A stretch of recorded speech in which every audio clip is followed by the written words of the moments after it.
Catherine Moyon-Debec est la première athlète française à avoir eu le courage de dénoncer les violences sexuelles dont elle a été victime dans le sport en 1991 et avoir conduit en justice ses agresseurs. En 2002, dans Vie privée, vie publique, elle était venue raconter le prix à payer pour avoir rompu le silence. Je voudrais vous présenter, vous avez la trentaine, vous êtes une athlète de haut niveau, puisque vous avez alors remporté plusieurs titres de championne de lancer du marteau entre 88, c'est ça, et 91. Oui. Et vous, depuis cette date, vous vous battez pour que cette vérité vous soit révélée. Alors avant que vous n'apportiez votre témoignage et pour qu'on comprenne bien ce qui vous est arrivé, je vous propose que l'on regarde le reportage que nous avons tourné ensemble. En 1991, Catherine Moyon-Debec est un des espoirs de l'athlétisme français. Sa discipline, le lancer de marteau. Son rêve, la médaille d'or aux Jeux Olympiques. Mais avant, il faut s'entraîner encore et toujours. Préparation des championnats du monde de Tokyo, Catherine part en stage et là, son rêve tourne au cauchemar. Plaisanteries obscènes, gestes déplacés, attouchements sexuels, le bizutage dégénère. J'ai été victime d'agressions sexuelles aggravées de la part de certains membres de l'équipe de France. Les dirigeants n'ont qu'une idée, étouffer l'affaire, mais Catherine s'acharne, sa carrière est en jeu, mais rien ne peut l'arrêter. Il s'en est suivi bien sûr un parcours du combattant avec le dépôt de la plainte, les interrogatoires, l'expertise psychologique, les confrontations et bien sûr les différents procès. 2 ans après les faits, les agresseurs de Catherine se retrouvent sur le banc des accusés. Ils nient en bloc, mais Catherine s'accroche et le jugement tombe. 8 et 15 mois de prison avec sursis pour les 3 hommes.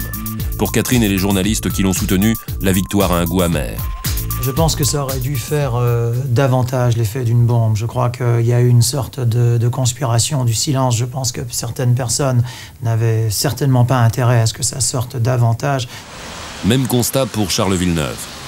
La plupart des autorités, manifestement, ne faisaient rien pour que l'affaire soit rendue publique, ou en tout cas ne faisaient rien pour aider cette jeune femme à sortir de sa camisole psychologique. Il fallait donc l'aider à percer ce mur du silence et on l'a aidé. Ancien ministre de la Jeunesse et des Sports et membre du comité olympique, Maurice Herzog a choisi son camp. Il fallait beaucoup de courage parce que la plupart de ses congénères ne poursuivent pas.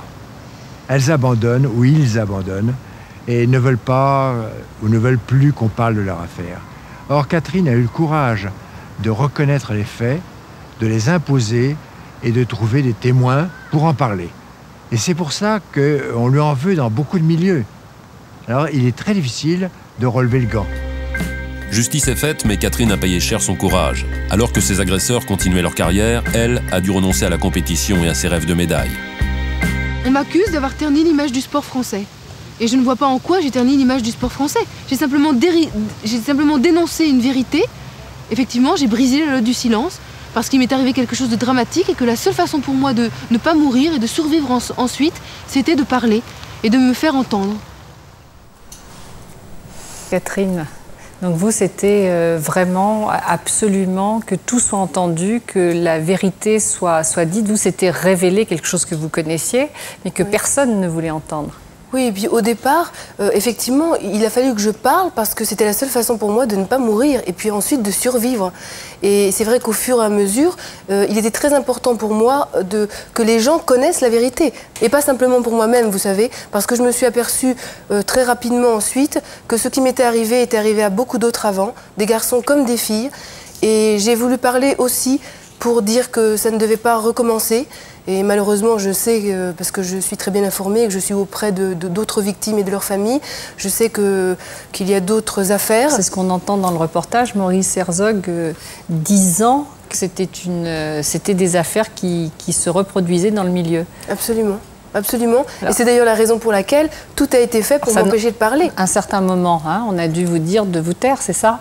Ça pouvait se régler dans la famille du sport. Voilà, c'est ce qu'on m'a dit d'ailleurs. C'est souvent comme ça d'ailleurs, hein, absolument. On demande aux gens. Et d'ailleurs, je peux vous dire que je n'ai jamais accepté le moindre argent en contrepartie de mon silence. Et pourtant, des gens importants me l'ont proposé.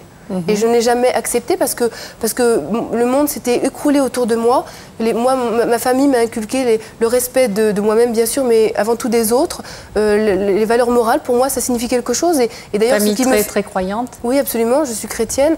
Et ce qui me guidait, c'était dans l'olympisme, c'était justement le respect de ces valeurs, le respect de l'adversaire. C'est ce qui est promu. Hein. Absolument. Est-ce que vous avez le sentiment que les attouchements et les violences sexuelles que vous avez subies, les auteurs de ces violences ont eu conscience de ce qu'ils faisaient ?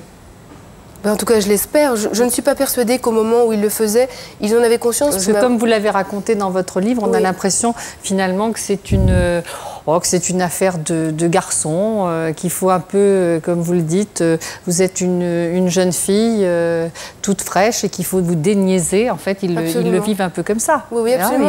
Oui, pardon. Oui, pardon. Oui, et ils m'ont dit d'ailleurs que j'aurais de meilleures performances si j'acceptais de coucher avec eux. J'avais l'impression d'être complètement perdue comme un automate déjà, sans vie, sans vie intrinsèque. Vous aviez quel âge? J'avais une vingtaine d'années. Enfin, j'avais été éduquée avec des principes rigoureux où, moi, je pensais ne coucher qu'avec l'homme que j'épouserais.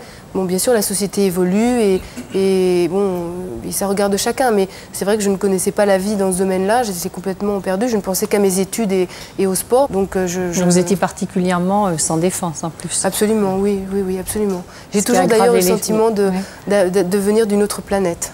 Effectivement, et avec ce qui m'est arrivé, je vis un décalage absolument, j'allais dire phénoménal, c'est un terme trop positif, mais en fait j'ai grandi et mûri très très rapidement, et en fait je ressens les choses comme des gens qui ont plus de 30 ans de plus que moi. C'est vous qui avez arrêté la compétition, on vous a demandé d'arrêter la compétition? Bien, après le stage national, bien sûr, j'ai arrêté pendant plusieurs années. J'ai fait une grave dépression. Et puis les médecins se sont rendus compte que la seule façon pour moi de m'en sortir, c'était de m'obliger à reprendre l'entraînement. Donc progressivement, j'ai repris l'entraînement. Et au bout d'un moment, j'ai réalisé les minima pour les championnats de France. Donc j'ai décidé de participer aux championnats de France. C'était en 1994. Et c'est à ce moment-là que j'ai eu des menaces de mort. Donc là, j'ai arrêté ma carrière sportive. On avait demandé donc à la Fédération, bien sûr, française d'athlétisme d'être avec nous aujourd'hui. Mais alors, je vous dis ce qu'ils nous ont répondu, qu'il n'était pas possible pour eux pour des raisons pratiques, mais ils ont tenu à nous dire qu'ils n'étaient pas en poste à cette époque et que d'autre part, la position de la Fédération au moment des faits avait été de suspendre les athlètes incriminés. Alors, est-ce que cela correspond à votre souvenir? Non, mon souvenir, non, pas du tout. Et surtout, ça ne correspond pas à la réalité. Alors, je voudrais d'abord dire que dans mon affaire, l'État est responsable parce que ce qui m'est arrivé est arrivé lors d'un stage national d'athlétisme. Et quand la fédération dit, bien sûr, effectivement, il y a eu plusieurs présidents de fédération. Mais je vais vous dire, aujourd'hui, je peux le dire, avec beaucoup plus de recul, naturellement, j'ai autant souffert des violences dont j'ai été la victime lors de ce stage national que des violences dont j'ai été la victime et dont je suis encore aujourd'hui la victime parce que j'ai parlé. Et quand la fédération... Ça s'exerce de quelle manière, Catherine? D'abord, j'ai eu des menaces de mort.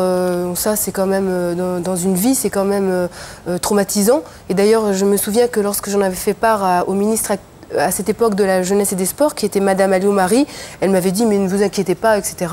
Moi, j'ai souvent des menaces de mort. » Alors je lui avais rétorqué avec, bien sûr, du respect, qu'elle était ministre, elle avait un garde du corps, mais que moi, je n'avais pas de garde du corps. Et je peux vous dire que quand vous recevez des menaces de mort, c'est traumatisant et ça fait très peur.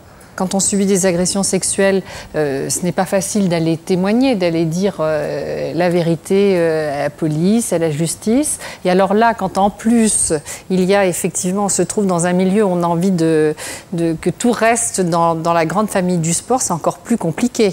Il faut doublement de courage. Comment vous avez fait? Absolument, c'est encore plus compliqué. Mais je crois qu'au départ, c'est ce que je disais tout à l'heure, pour ne pas mourir, tout simplement, il fallait que je parle. Il n'y avait pas d'autre issue. Et puis, au fur et à mesure, plus en face de moi, j'ai rencontré des obstacles, et plus j'ai été déterminée. Et plus j'ai voulu aller jusqu'au bout, comprendre pourquoi ça m'était arrivé. C'est ce qui vous relie tous, hein. D'ailleurs, on s'aperçoit que plus il y a des obstacles, des difficultés, plus en fait ça conduit à vouloir que cette vérité soit dite ou révélée. Anne de Maromont, vous êtes une amie de Catherine Moyon de Bac et vous êtes avocate. Vous ne la connaissiez pas au moment des faits, hein, je crois que vous vous connaissez depuis quelques années. Voilà, je connais Catherine depuis quelques années. Je crois que personne ne peut vivre une expérience pareille sans être touché dans sa chair, sans être touché dans son âme. Mais Catherine a eu la force, c'est quelqu'un qui a de la ressource, c'est quelqu'un qui sait se battre et c'est quelqu'un qui ne s'est pas laissé briser par ces événements. Elle a su, au moment où elle était au fond, donner un coup de pied pour remonter à la surface. Et depuis, non seulement elle s'y maintient, mais elle y nage très très bien. Et vous, qu'est-ce que vous lui donnez comme conseil en tant qu'amie et avocate, et surtout en tant qu'avocate? Catherine est quelqu'un de très attachant. Et donc aujourd'hui, je pourrais dire que j'ai un œil d'amie sur elle et presque plus d'avocate. Mais le conseil que je pourrais lui donner... Qu'est-ce que dit l'amie alors? Je souhaite qu'elle puisse tourner définitivement la page après avoir obtenu ce qu'elle souhaite pour commencer une autre vie où tout ceci serait un jour effacé de sa mémoire. Est-ce que vous avez pu construire une vie affective, amoureuse? Oui, petit à petit, progressivement, absolument. Et je n'ai pas terminé, bien sûr, mais j'ai de l'espoir et je sais que l'avenir ne peut être que meilleur, forcément. La justice vous a donné raison. Oui, absolument. À condamner. Donc ces athlètes à des peines différentes d'ailleurs. Oui. Hein, même s'ils ont repris ensuite leur carrière d'athlète, ils ont été condamnés. Et on a le sentiment que ça ne vous suffit pas. Par rapport à la justice, même si les peines sont dérisoires par rapport au mal qui a été fait, j'estime que j'ai obtenu réparation. Et pour moi, ce chapitre est clos. Donc qu'est-ce que vous voulez de plus? Que l'État, officiellement, reconnaisse que ce combat valait d'être mené et prenne des mesures pour que ça n'arrive pas à d'autres. Aujourd'hui, vous travaillez au ministère de la Jeunesse et des Sports. Qu'est-ce qu'on vous dit autour de vous? De laisser tomber, d'arrêter? Lorsque je suis au ministère de la Jeunesse et des Sports, je ne parle jamais de mon affaire. Tout le monde sait très bien, bien sûr, tout le monde sait très bien qui je suis, naturellement. Et je dois dire que, concernant les différents ministres de la Jeunesse et des Sports qui se sont succédés, Marie-Georges Buffet, même si elle n'a pas fait grand-chose, a quand même fait un peu plus que les précédents. Donc je tiens quand même à le souligner. Et donc j'espère que les choses vont évoluer. Mais je crois que je peux le dire sans donner de nom. Mais je vis aujourd'hui une situation de harcèlement moral et je vis une autre forme de violence qui m'est très difficile à supporter. Et on me reproche sans arrêt d'avoir parlé et on veut me sacrifier parce que j'ai parlé. Et je refuse d'être sacrifiée.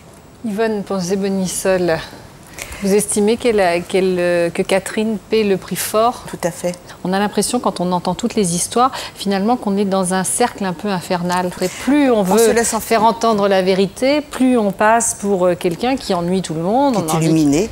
C'est-à-dire que dès qu'on essaie de démasquer tous ces doubles langages, tous ces prises de pouvoir, on est entraîné dans une spirale et effectivement on vous lasse et c'est une perte énergétique. Mais il faut surtout... mais c'est terrible, alors qu'est-ce qu'il faut faire? Je crois qu'effectivement il y a quelque chose qui est très intéressant dans ce que vous dites, c'est effectivement la reconnaissance de l'État. Ça veut dire la reconnaissance que le pouvoir peut être perverti. Philippe Bilger, il faut une condamnation donc, de l'État?